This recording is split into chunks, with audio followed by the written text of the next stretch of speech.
Greetings Muttonistas, the Prime Mutton here again, and today we're on a cockney odyssey.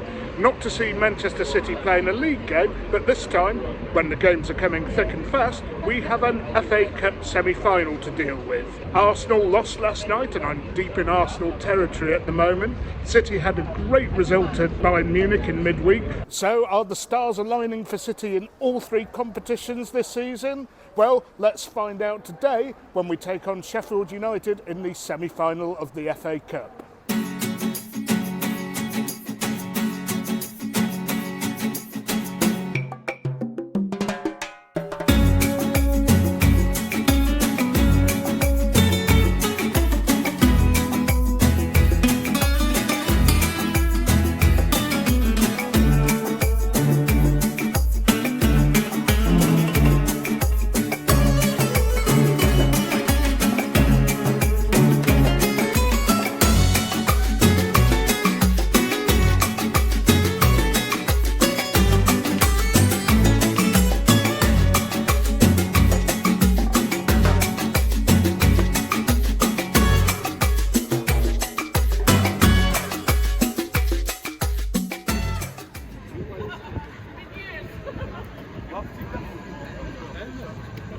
Okay, Muttonistas, food first before football, and although when I go on my European aways I do try to bring local food and drink, there's not a lot of point of doing that when you're in the UK. Only so much fish and chips and pie and mash that I can bring you. So today, something rather unusual. In London at the Business Design Centre in the Angel area, we have something called the Sicily Fest, which I'm hoping is an exquisite display from various vendors of Sicilian food and drink.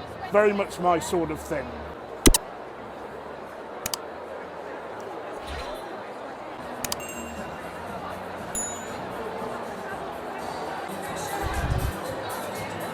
Plenty of stuff I've never had here before, Muttonistas. I'll be aiming to try as much of it as I possibly can. Okay, so a lot of choice here and pretty big queues for things I wanted. So I'm going to wait for a while before I start eating. So we'll have a quick aperitif and slurp beforehand. I've gone for the Chardonnay, which is the only white wine they were offering, because apparently the only white grape that grows on Sicily is Chardonnay. So here's to a City win, Muttonistas.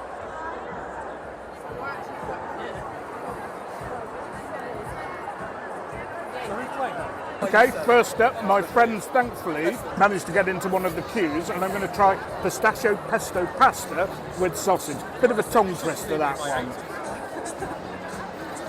Most unusual, and I think I have the correct colour wine to accompany it. Quick slurp.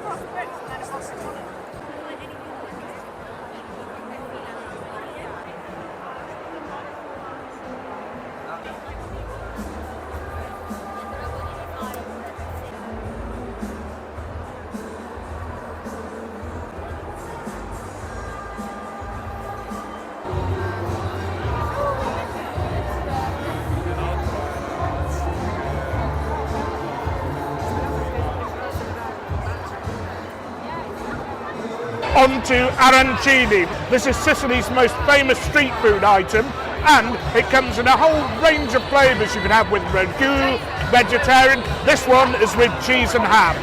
So I'm only having a bit of one because I ordered 5, we're a group here, we're all splitting and sharing the way it should be. Just even one of these is kind of a meal in itself. Apart from the deep fried coating, there's also rice inside, so it's very filling and carby, but utterly delicious. Okay, quick slurp required after that. Okay, now for the ragu arancini. That really was good. I'd love to have one of those at half-time at a stadium if I ever could. Don't think Palermo are coming close to qualifying for the Champions League, though, unfortunately. And now on to the pizza. Now pizza, unbeknown to most, is more of a southern Italian thing than a northern thing. And Napoli is actually the home of pizza, but I'm guessing that Sicilian pizza is not far from being as good. So when in Napoli, they say just have cheese and tomato, or just tomato on a pizza, so I am doing just that. Yep, that is absolutely on the money. Just as I got when I was last in southern Italy. And although my friends have procured some meat pizza, I'm sticking to this. So, on to the pasta. First of all, just pasta in tomato sauce. So the pasta's actually slightly overcooked for me. I like it really hard and al dente, but mass catering in England, maybe not so easy to do. Anyway, the sauce was absolutely delicious. Now we're going to try another pasta tube dish with meat ragu. Now, pasta with meatballs. I'm not actually that big on meatballs. Sure, I like them and I eat them. Not bad at all. Meatball very tasty, but to be honest, what did it for me was just the pasta with the tomato sauce. Now, some vegetarian pasta tubes in I think a tomato and cheese sauce. Now, my friends tell me it's really undercooked. Probably means I'm actually going to like it, but they say really undercooked, so let's try. And finally, the ravioli. I can taste the ricotta cheese filling, but a little bland for me, that one is. So, as always for me with pasta, just tomato sauce does it every time. Finally, from the arancini stall, I got something else. I've never had it before, a caldo or a calda. Looks too carby for me, but as always, if I see something I've never had before, I have to try it. So this is really thick and doughy, but I do love the filling. It's like aubergine tomato, almost like ratatouille. Very, very heavy. Again, something I suspect that you'd pick up on its own for an afternoon snack or a very fast lunch. Well, Muttonistas, very filling, very heavy. That's enough food for me. Another quick slurp.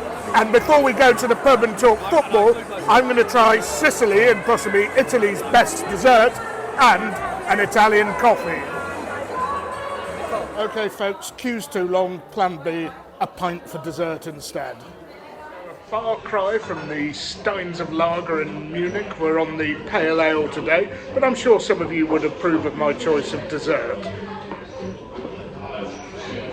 Anyway, on to the football. After a tiring game in Munich midweek and a key league game against Arsenal this coming Wednesday, I think Guardiola's going to have to reshuffle and rest a lot of our key players today. However, I hope he doesn't overdo it like away at Southampton and the rather disturbing last 20-25 minutes against Leicester, but surely this is a great opportunity to play Julian Alvarez up front and give Haaland a rest, although given Haaland's role in the team is so specific, it's unlikely that 90 minutes will tire him out as much as the defenders and defensive midfielders like Rodri. Now, if Phillips plays instead of Rodri, that could be a problem really, because he hasn't really done very much and he's so negative in terms of playing balls sideways and not forwards. So I think Rodri is the most indispensable player in the team and I hope he plays today. Maybe we can kill the game early and then take a lot of players off.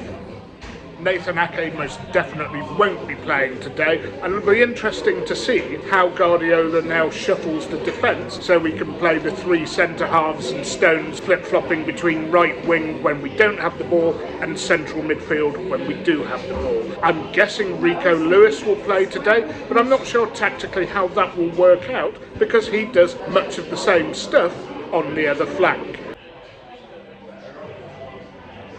As for Sheffield United, well, they're probably in a safe enough position to go up automatically, so they can go for this big time. I wouldn't completely rule them out because they've taken some big scalps in the Cup this year, notably Tottenham, but unfortunately for them, two of their important players are actually City loanees and they can't play today, McAtee and Doyle. The other side romping away at the top of the Championship when they played us in the Cup, Burnley tried to go toe-to-toe with us and it didn't work out. We beat them 6-0. I don't think Sheffield United are going to play like this. I think they're going to defend, but possibly commit the extra player on the break because it's probably the only way they can win.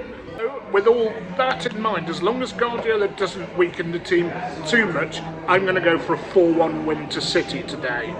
And you might notice that this is not a crowded pub. When you go to Wembley, there aren't many watering holes that close by, and they are so rammed there's no way I'd be able to vlog from there. So I'm going to enjoy my pint, and then we'll head off to the stadium to cheer on the mighty Blues.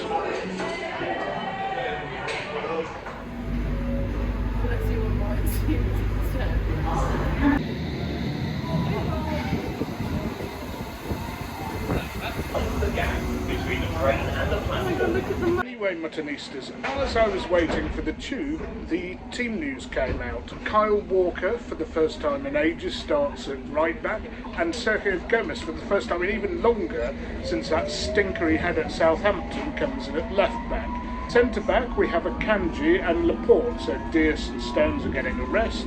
In the middle of the park, we have Bernardo, we have Gundogan. On the wings, Grealish and Mahrez, and quite surprisingly for this match, both of Haaland and Alvarez. So hopefully City will kill this off quickly and people can be taken off. I apologise to any Sheffield United supporters watching this game. I don't know too much about your team, so I wouldn't be able to pass comment on the effectiveness of their lineup and whether any key players are missing.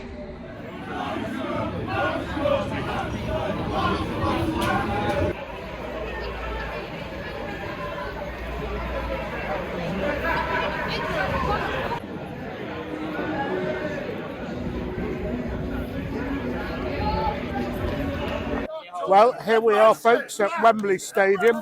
Very impressive stadium. However, if you ask most football supporters where they would have liked the National Stadium to be, they would have said the Midlands. However, as is the case with everything in Britain, it's all London-centric and the world revolves around central London, or at least the British world does, so it had to be here. Makes it an expensive trip for a lot of people. In the past, the semi-finals were played at neutral grounds like Villa Park, Old Trafford, Arsenal or Tottenham Stadium. I think they should go back to that. There is an argument that more people can go when they hold events at Wembley, but for me, it should be a special occasion reserved for a final.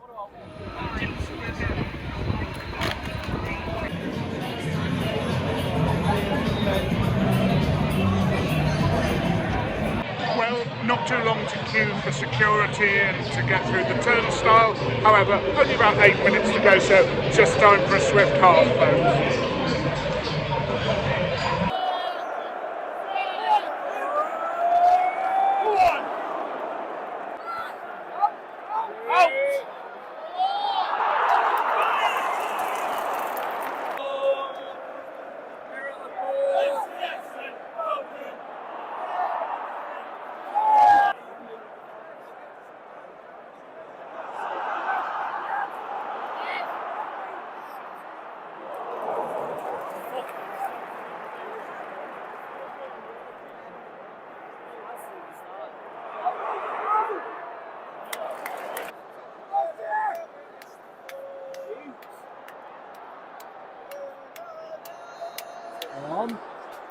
Oh!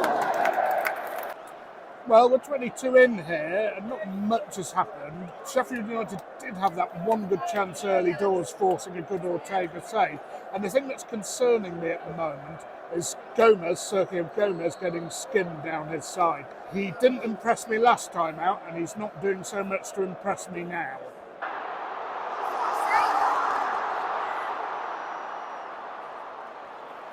Played, Riyad! Well played, Riyad!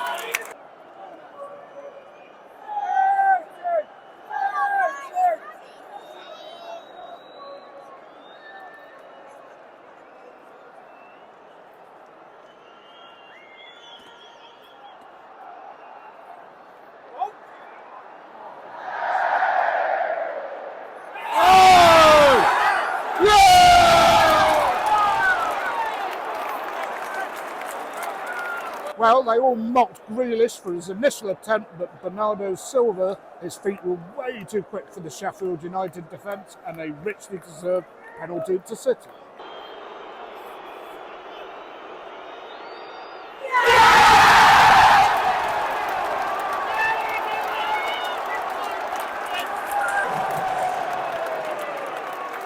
Hard and low into the corner. Why doesn't Riyad Mahrez take them always like that? But glad he scored this one. 1-0 City.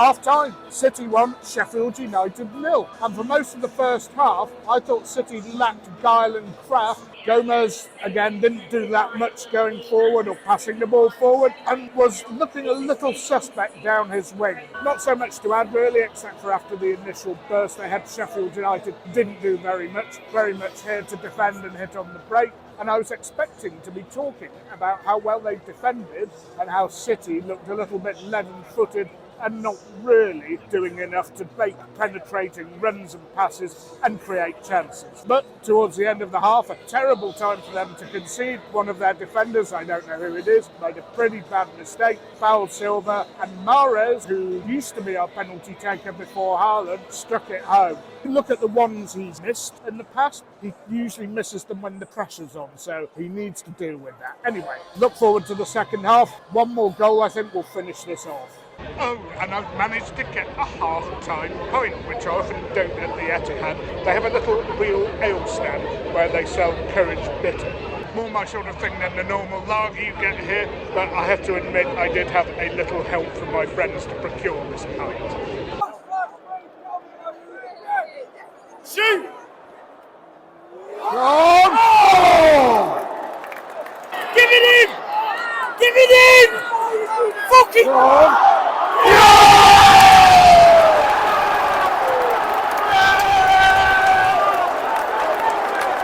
Well, for most of this second half, City have penned Sheffield United back, hemmed them in, they could hardly get out, and finally when Sheffield United got forward, they lost the ball on the halfway line. Mahrez ran half the length of the pitch, everybody around me was screaming at him to give it to Haaland, and I think the defenders assumed that he was going to give it to Haaland because they all backed off. It didn't matter, he waltzed through the centre of the pitch, stuck it into the net, 2-0, City surely a 3 now.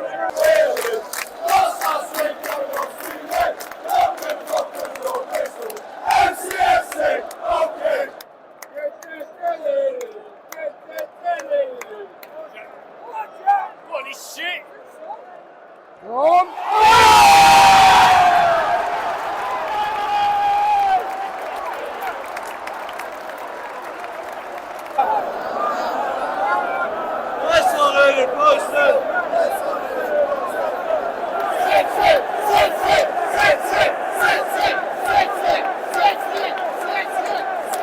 Another sustained spell of pressure for City.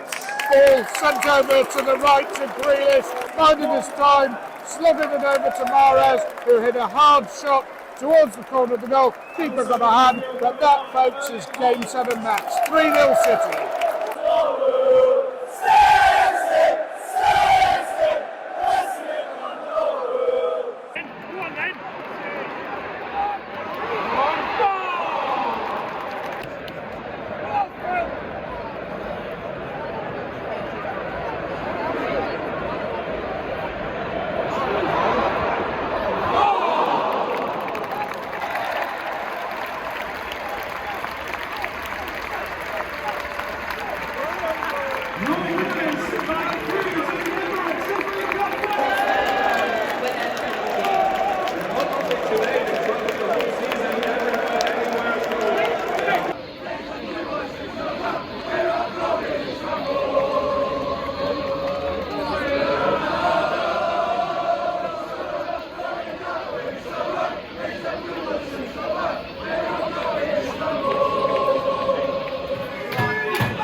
Right, Muttonistas, what did you make of that? I've come to the Green Man pub near Great Portland Street and I'm having a Twickenham 4 grains pale ale. That is just the ticket, that hits the spot nicely, very smooth and mellow with a decent amount of hoppishness. Anyway, enough hops, on to the game. I thought it was job done in a professional way. It wasn't that pretty a game. Okay, yes, I've had the 2 heady nights away and home to Bayern in my preceding 2 games, so it was never going to live up to that. Sheffield United, very honest, hard-working, had that one chance at the beginning, but they really needed to put that away. After that, they've hardly got a sniff, and although they defended well when they made that mistake at the end of the first half, that was kind of curtains for them. Those of you who watched the whole video will be queuing up to have a pop at me for what I said about Mahrez earlier, but he does need to improve his penalty taking, and I'm glad he stepped one well away. And yes, of course, Mahrez had a fantastic second half, brilliant individual goal, and then, of course, he followed it up with a shot that was too hot for the Sheffield United keeper to handle to complete a great hat-trick. Grealish good again, as with the defence, with the exception of Sergio Gomez, who was a little bit sloppy at times. I thought Gundogan patrolled the midfield pretty well. As a defensive midfielder, he's not too bad, though it's not his normal role, and I think he's a better replacement for Rodri than Phillips. Ortega was solid in goal. I hope he does get the chance to play the final, though I suspect if there's a treble or some double on the line, maybe Guardiola will put Edison straight back in. Anyway, this beer is so nice, I've ordered another one. And we move on to the big league clash against Arsenal on Wednesday at the Etihad. You can probably guess what the lineup's going to be by who didn't play today and who came off early. I think it'll be exactly the same lineup as played against Bayern in midweek, with the possible exception of Ake, who may well have not recovered from his injury. In fact, it would be odds on that he hasn't recovered from his injury. And given Arsenal's spicy encounter with Southampton last night, we're in a position where probably a draw will be good enough. Not that I can see Pep doing anything other than going for the win on Wednesday. I'll be there to cover that game, of course. But until then, I'm going to have to love you and leave you again, Muttonistas. Please remember to keep sharing, keep subscribing, keep liking, keep telling your friends. Join me for this tremendous run into the season where Man City are involved in 3 competitions, and most of all, don't forget, you can't beat a bit of mutton.